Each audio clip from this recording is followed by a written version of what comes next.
What up, everybody? Welcome to the Fandom Frequency Network, y'all. And if this is your first time joining us, welcome. We break down everything within the multiverse of pop culture, baby. Anime, movies, music, anything, all of the above. We cover it here. Make sure you click that subscribe button right below the video. It really does help the show out immensely, and it really does help us grow this awesome community that is growing every single day. And y'all have been so active in the comments lately, really responsive. So we really do appreciate that, and it has been such a blessing and a gift to us during this holiday season. But with no further ado, let's get into the main topic of the day, y'all. One of the most highly anticipated sequels, one of the most long-awaited sequels in the modern era of cinema, of film, whatever you want to say, man. Avatar 2, Avatar, The Way of Water has finally premiered in theaters. I'm a little bit late on this one, but better late than never, right? But yeah, man, so James Cameron has been cooking up all this crazy underwater technology to try to make the 3D, Unreal, try to make the graphics even better than the last movie. And for those of you that are somehow unaware, the first Avatar movie is the biggest box office smash of all time, biggest opening, got re-released several times, once recently this year and back in 2019 when Endgame came out and overtook the record because James Cameron couldn't let Marvel beat his shit. You already know, man. It's at like $2.7, $2.8 billion at this point. Insanity. And just to give you all a little bit of background on myself as a Avatar fan, I didn't really love the first movie, and I still don't necessarily now, but I definitely enjoy it a hell of a lot more than I used to, because when I saw it back in 2009 or 2010, back in my freshman year of high school, I was like 14, 15 at the time, I wasn't really feeling the movie all that much. The visuals really did amaze me, and always have, but I just really didn't really connect with the story or really get with the characters at all at the time. Just really didn't get into it. So it's really been 12 to 13 years since I've even watched the first Avatar. But today, in preparation for going to see the second one, I decided this morning, on the day of this recording, I was like, fuck it, man. I'm going to go on Disney Plus real quick and I'm going to watch the first Avatar. And I do have to admit, I do enjoy it a hell of a lot more than I originally used to. I honestly thought that shit was like mid-tier, like mid-grade, man, like meh, you know what I mean? Now I'm like, hey, it's a pretty damn good movie, you know what I'm saying? I actually do connect with the characters a little more than I did originally. I do like the story more than I did originally. Not super freaking innovative, nothing new. We've seen it a million times before, but overall, I like the message and the story that he's going for. I think the acting and the casting is really on point for the most part. I think there's some corny dialogue for sure. I think the plot is very formulaic, and I also think you don't get quite enough development with the characters that you could have had. Not that no characters get any development whatsoever, but oh shit. But actually, so that way, you really do connect with the characters on a little bit of a deeper level. So I didn't really necessarily get that fully on this rewatch, but I did enjoy this movie a lot more, and I do appreciate the original Avatar a lot more than I used to. And I'm actually looking forward to adding it to that collection over there. So I really did enjoy that first one. But getting into this second one, there's been a lot of hype on this thing. All the critics are loving it. Everyone's saying it's better than the first movie. Even people that hated the first movie seem to like or enjoy or love this one. So I did go in with an open mind, a little bit more of a positive outlook than I was originally, but I wanted to temper my expectations going into this thing. And I do say, it was pretty damn good, man. It wasn't anything amazing. It didn't blow me away. The only element of this movie that did blow me away, though, was the 3D and the visuals. God damn. James Cameron, every time. Something about Avatar really just gets this guy on his A game with the effects and the special effects team behind this that's really in there, putting in the hours and doing the hard work along with James Cameron overseeing the vision. But all you visual effects artists, I want to give you some major love too. Each and every one of you men and women and anywhere in between that made this shit, man, thank you. Women, man, whatever, you know what I mean? Thank you. Your work is excellent. The 3D absolutely blew me away. The visuals and the world building with the world of Avatar in the first film was carried over so well in this film, man. All the world building and the new environments, all the underwater creatures and the underwater environments, I thought they even got more unique and more breathtaking with the visuals. And you really felt like with the 3D that you were there. You really felt like you were underwater or you were in these environments sometimes. Like you really do, man. Even in my local theater here where I stay at, which isn't necessarily the most high-tech IMAX theater you're ever going to see, even in California, let alone the world, it was still pretty damn immersive, man. I have to admit. Now, also, the score in this one, I don't think it was the late, great James Horner on this one. I think he had passed before he had a chance to do this one. Hopefully I got the name right of the composer there. But the guy that stepped in to do it on this one, my bad for not remembering the name, but I will look it up when I do the edit, and I'll throw it right here on the screen. But he did a phenomenal job as well. I actually think the score is just as good, if not close to, if not as good, as the original film. Because that's one thing with the original I love, is the score and the sound design. That carries over for like 90% here. Like the sound design is just as good, and the score I think is almost as good as the first film here in The Way of Water. But yeah, love the score in both Avatar movies. Really good stuff. And I will say another thing that I really thought was a big positive going into this flick right here. I really did like the acting. I think all the acting across the board was really good. I don't think there was any actors that stood out in any negative way. I do think there were some performances in the first film that definitely stuck out to me that weren't that great. Giovanni Ribisi, a couple other people that were in there, not necessarily like loving them, you know? In this film, I don't think any of the newer characters or actors or anyone did a bad job. I think Kate Winslet came in here as the queen of like the tribe where the no, not Natiri, that's the damn that's Sully's girl's name, Zoe Saldana's character. Jesus. I can't remember the name of Kate Winslet's character, but the new character that's like the head queen of like the water tribe over there where they go to escape from all the crazy shit that Stephen Lang's character's trying to do in the Marines and all that. Really loved Kate Winslet's performance in here. I thought she did a phenomenal job, and I didn't even realize it was her until I looked up the cast list, because I knew she was in the movie because I saw she was promoting it, but I didn't know which character she was playing, and I wanted to keep it that way and just go in and watch the performances and get into the characters in the world. And that definitely really did help here, because some of the newer characters like the kids and her specifically didn't know who was playing them, so I just really got to take in those characters. And then you got Sigourney Weaver coming back playing her which is one thing we're going to get into in the mixed negative section, her daughter, Kiri or Kitty, Kiri, I think it's Kiri, whatever. You know what I'm talking about. Sigourney Weaver's character has a daughter up in here. Her character from the original film somehow has a daughter in this thing, and she's a hybrid that's also psychic. And I did enjoy her telepathic, like, psychic abilities. That was actually really cool, the way she was able to call upon the help of the sea creatures and all that. She got a little bit of that Aquaman blood in her, you know what I'm saying? I think Mom was over there hooking up with Arthur Curry, you know what I mean? He's over there on Pandora chilling out, man. Booyah. No, I'm fucking around. But anyways, guys, getting back on track here. But yeah, man, you got these new characters in here. And Zoe Saldana, once again, I gotta say, gotta give her some credit coming back as Natiri. She did such a great job. I thought she was a little sidelined in the second act of the film, kind of in the middle there. But in the first act and the third act, especially that third act, man, her performance really comes through, and the character of Natiri really becomes a big, crucial part of the plot. And she goes through some shit in this movie, man, because we're getting into full spoilers here when they lose their oldest son. I forget his name. I'm really bad at saying these names, but their oldest son, he ends up getting killed in getting caught up in some gunfire and whatnot when he's trying to rescue their boy Spider out of there.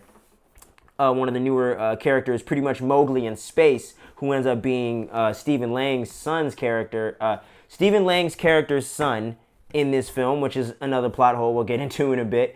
But yeah, man, you got them in there, and yeah, all the new environments were really cool, man, and I just really love the underwater environments and the new creatures and the new designs they did with that. And getting back to the old kind of locations we saw in the first film in Pandora, I thought was just as well done. But yeah, all these new environments really just swept me away, man. It was really cool. And like I said, with the acting, everybody really came through. I thought Sam Worthington, getting back on track here, my bad. Sam Worthington really did a great job in this movie, I think, and I think he really made me much more invested in his character, now being more than just a leader, now being more than just that Marine. Now he's a father, now he's a family man, now he's trying to do what's right and protect his family at all costs, and I really did connect with his character on this one. Really got with Sully, man. I really dug his character in here. Really liked it.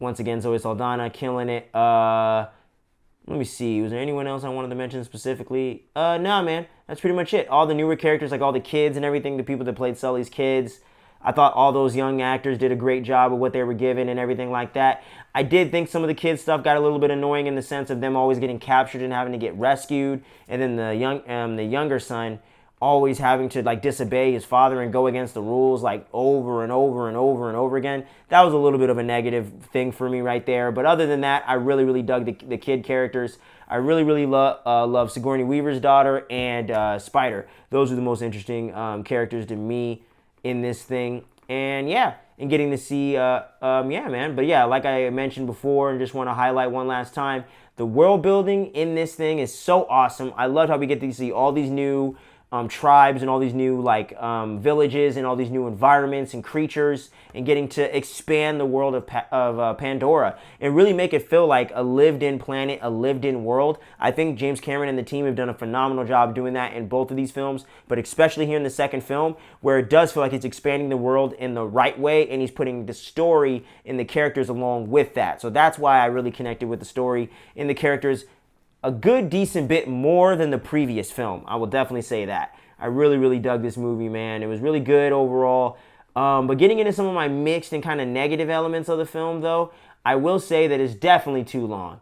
Like the pacing on this thing in that middle act, and then, or like somewhat in the second act, and then getting into the third act, I thought they stretched out that third act battle a little bit too long. In the second act, I think they while I did like all the world building and exploring we got to do, I did think at times they could have trimmed some of the scenes down and gotten to the point a little bit faster in that third act. But other than that, I didn't feel the 3 hours so much to the point where I was like constantly checking my watch or wanting to get the hell out of there. But I did think overall that they could have definitely trim this down a little bit, made it around 230, 240, and just make it a little bit of a brisker pace. But overall, all the action we got was good. And like I said, the world building and the character building we got to do in this film, I really did appreciate and really was kind of sorely lacking. Not the world building as much, but the character building and some of the character development in the first film was sorely lacking there. So I thought they definitely improved that in this second film, man. So I thought that was really good.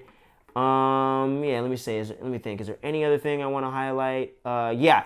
One thing too, the action scenes. I loved how the action scenes weren't necessarily over the top, or not over the top is the right word, but they weren't necessarily bigger than the last film, which I did appreciate with the sequel, where they expanded the world but didn't make the action too big for what they were doing. They kind of focused on the world building and the characters first, in my personal opinion. So I think they did a great job with that. But the action we did get was well shot, well edited, well choreographed, awesome special effects.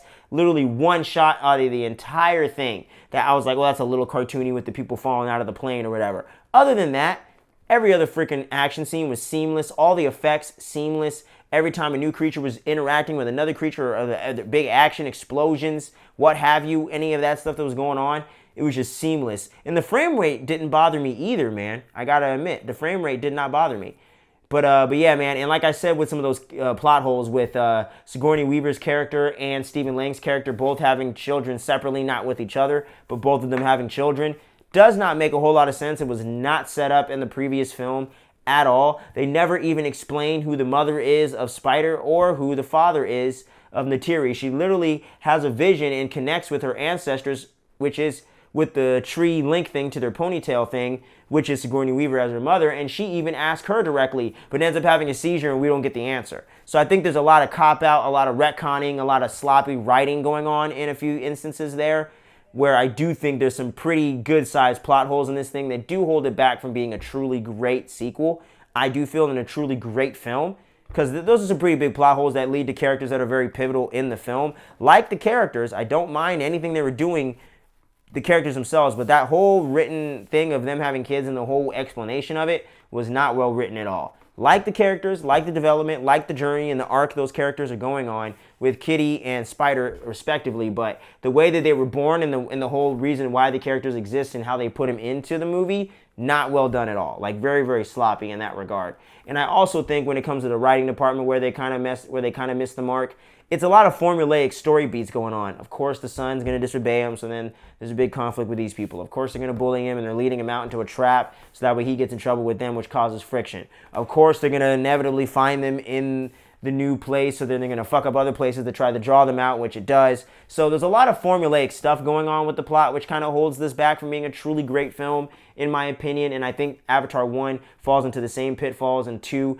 didn't do anything different in that department, where I do think they did some great character development and good arcs and some great world building. They didn't necessarily flesh out some of the details going on and made a lot of the the twists and turns and kind of the big moments of the film and the way of where the plot's going, very formulaic. You know what I mean? And that's the one thing I really, really hope moving forward with Avatar 3, that James Cameron and the writing team can make the next few films, if they're going to do them still, and this thing makes a ton of money again, and it gets off the ground and they want to keep rolling through Avatar 3, 4, 5, whatever, please make a fresher story and get out of the same template, please. That's the only thing that's really holding Avatar back from being a truly great franchise, in my opinion, is the formulaic storytelling stuff. They need to get away from that, man. They need to break the mold just a little bit more with the cool, unique world and characters, and I think we can have a great world here, all the way through and through. So that's the one thing really holding it back for me, man. But don't want to harp too much on the negative, because I really did enjoy this movie. It was a fun ride. I'm definitely going to revisit it and can't wait to have both the movies in my movie collection. I do prefer the first one a little bit more. I would probably give the first Avatar a 7.5 out of 10. I'm going to give this one a 7 out of 10. While it's almost as good as the first one in my personal opinion, I do think that some of that sloppy storytelling and some of those big plot holes in the overall pacing of just being too bloated does hold it back from being a truly great sequel. But it's a really good sequel, better than most sequels out there. This is definitely one of the better movies this year, and I would put it in the top 10 to 15, no doubt, of films out this year, at least in my personal favorites. And you might see it sneak into that top 10 list, y'all. So keep your eyes peeled for that, because we're going to have a bunch of top 10 rankings going on right here, ending off the year of 2022, leading into the very beginning of 2023. We're going to do a top 10 2022 movies, TV shows, and horror movie lists. That's all going to be hitting you next week, guys. So thank you so much for checking out this review. And we're going to have reviews coming up as well for Glass Onion. That's coming right around the corner. And I'm catching up on a couple other films that we're going to be putting into these rankings and whatnot. And whatever doesn't make the ranking or make the cut will be mentioned in those honorable mentions. So we're going to be talking about a lot of the 2022 stuff, doing a little bit of catch up here for the end of the year. But also, make sure you're staying tuned this weekend. Stay tuned in. Don't be sleeping, y'all, because we're going to be dropping a holiday special on either Christmas Eve or Christmas Day, the Phantom Frequency Show. It's our long-form podcast. We're going to be talking all things Christmas, favorite Christmas movies. We're going to be doing a big old Home Alone 1 and 2 discussion. We're going to be shooting the shit, doing nothing but holiday-themed goodness here. Y'all know the backdrop. Y'all know the deal. It's the holiday season, and it's time to be jolly. So let's get it going, guys. Phantom Frequency Show, episode 24, the holiday special, dropping this weekend. Don't you be sleeping on it, guys. And once again, make sure you're staying safe out there, looking out for your loved ones. And I hope that all of you have a great holiday season out there. And for those of you that are having a little bit more of a tougher time and are struggling out there, we're with you. You're in our hearts, you're in our minds, and our prayers and our love goes out to you. And we hope that you have a better time going into the new year and you have a much brighter future ahead. But until we see you guys next time, thank you so much for checking out this review. Thank you so much for being a part of this community if you are already. And if you're not, click the button, you know the deal. And until next time, stay tuned. Don't be sleeping, y'all. Peace out.